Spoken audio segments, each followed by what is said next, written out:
Les amis, je comprends tout à fait que vous souhaitiez mettre en avant les exploits individuels de Lamine Yamal, et moi-même je suis le premier à le faire.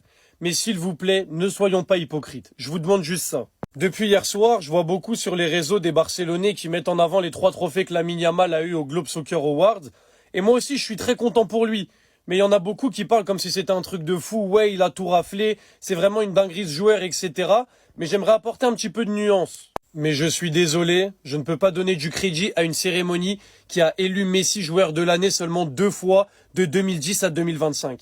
C'est-à-dire que la cérémonie pense que Radamel Falcao était un meilleur joueur sur l'année 2012 que Lionel Messi, qui est l'année la plus choquante all-time d'un footballeur. Je peux pas prendre au sérieux une cérémonie qui trouve que ça mérite pas d'être élu meilleur joueur de l'année. Je suis désolé, je peux pas. Donc en fait, ça me fait plaisir que Lamine Yamal ait gagné des trophées, mais j'irai pas les mettre en avant parce que cette cérémonie pour moi c'est rien. C'est comme si elle n'existait pas.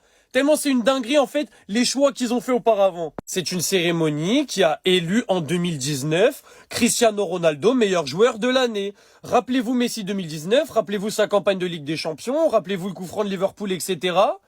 Et dites-vous que c'est Ronaldo qui a eu le meilleur joueur de l'année. Donc je suis désolé, moi je ne peux pas prendre au sérieux. Et quand je dis s'il vous plaît ne soyons pas hypocrites, c'est parce que je pense qu'il y a beaucoup de Barcelonais qui donnaient pas de crédit à cette cérémonie avant, qui savaient peut-être que la cérémonie était pro-Cristiano, etc. ou anti-Messi, j'en sais rien. Et du coup on lui donnait pas de crédit. Mais il ne faut pas recommencer à lui donner du crédit parce qu'il commence à donner des trophées à Lamine Yamal. Certes, ça nous fait plaisir pour Lamine Yamal et c'est des trophées qu'il a mérité amplement. Mais en fait, moi, je pourrais jamais aller mettre en avant des trophées qu'Yamal gagne dans cette cérémonie-là. Parce qu'en fait, le manque de respect qu'ils ont eu envers Messi, pour moi, il y a zéro crédit. En fait, c'est une cérémonie qui ne récompense pas vraiment le football. Parce que ne pas dire que Messi est le meilleur joueur de l'année 2012, c'est un scandale. Donc voilà, personnellement, c'est mon point de vue. Le programme XXL du FC Barcelone dès la reprise. N'oubliez pas que le prochain match, c'est prévu dans 8 jours. Pas demain samedi. Le samedi d'après, ça arrive vite les gars. Le samedi 3 janvier.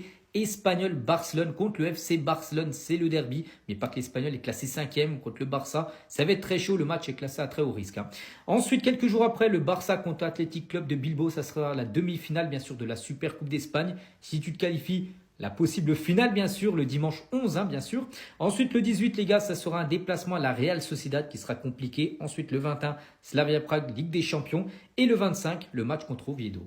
Et concernant cette rencontre contre le Real Oviedo, le Barça est en bonne voie d'augmenter sa capacité pour le prochain match au Spotify Camp Nou. Donc ce Barça-Real Oviedo prévu le 25 janvier prochain. Donc le match contre le Real Oviedo pourra accueillir jusqu'à 62 000 supporters si la ville accepte les documents. Donc pour l'instant, le premier et le deuxième niveau est ouvert à part cette tribune-là qui est fermée.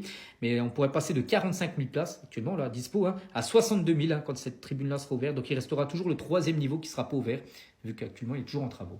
Du côté du FC Barcelone, on a ciblé le joueur Nicolas Otamendi comme le profil type recherché par le FC Barcelone pour le mercato de janvier. On sait que le Barça a besoin d'un nouveau défenseur central avec la blessure longue de Christensen.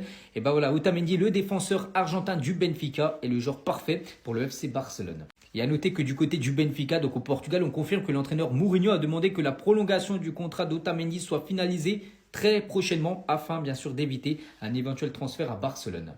On va parler cette fois-ci du FC Barcelone, de Hansi Flick les gars. Donc sur cette année 2025, si on prend tous les matchs de Liga, il y a eu 96 points pris en 2025. C'est exceptionnel les gars, c'est le deuxième meilleur total de l'histoire pour le FC Barcelone après l'année 2010 où Pep Guardiola avait été l'entraîneur de l'équipe. Il y a eu 103 points obtenus, mais là 96 les gars, c'est énorme. Et on finit aujourd'hui avec Marc-André Ter Stegen, n'est pas obsédé par la Coupe du Monde ni par son temps de jeu. Son intention est lui de rester au FC Barcelone pour la deuxième partie de saison. Il ne quitterait Barcelone que s'il trouvait une équipe à la hauteur de ce niveau, ce qui n'est pas encore arrivé.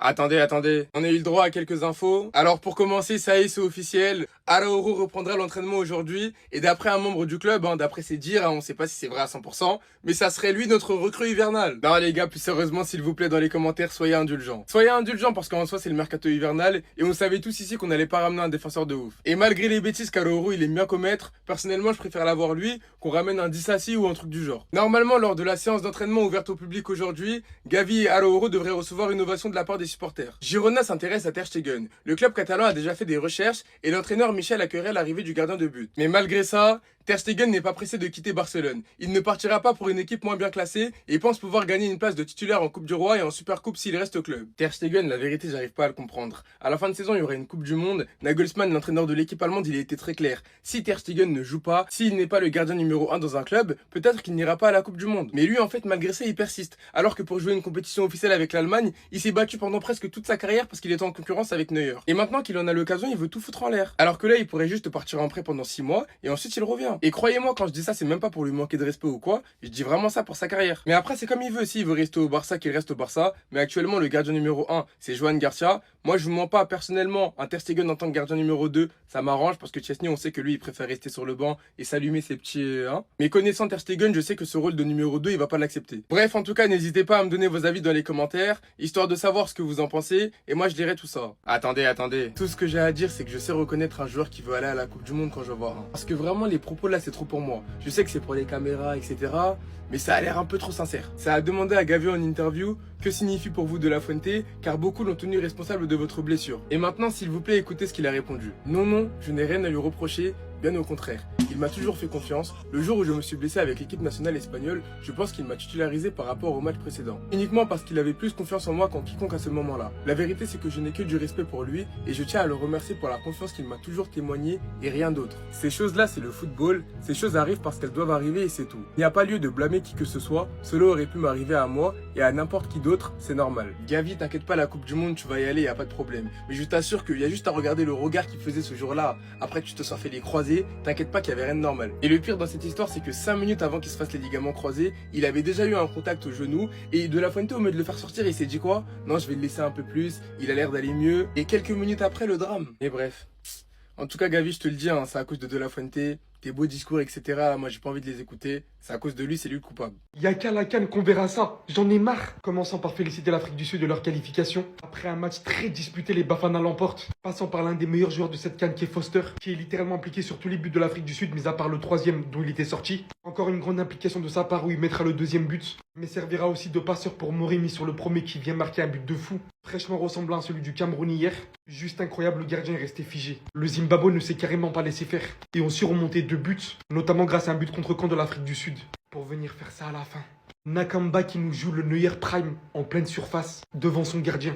Il vient littéralement provoquer un penalty sur ça alors qu'il y avait 2-2. Une possibilité pour le Zimbabwe de figurer parmi les meilleurs 3e. Donc au final, cette victoire de l'Afrique du Sud met tout droit, tout simplement l'Angola parmi les 3e. L'Angola parmi les meilleurs 3e avec 2 points. Ça va être très compliqué. En revanche, ce que je sais pour les Bafana, c'est que c'est très mérité. Non, franchement, depuis la dernière CAN, en continuité, il montre que des choses de fou. À un point d'où l'Égypte, sachant qu'on sait ce qui s'est passé contre l'Égypte, c'est tout simplement magnifique. Félicitations.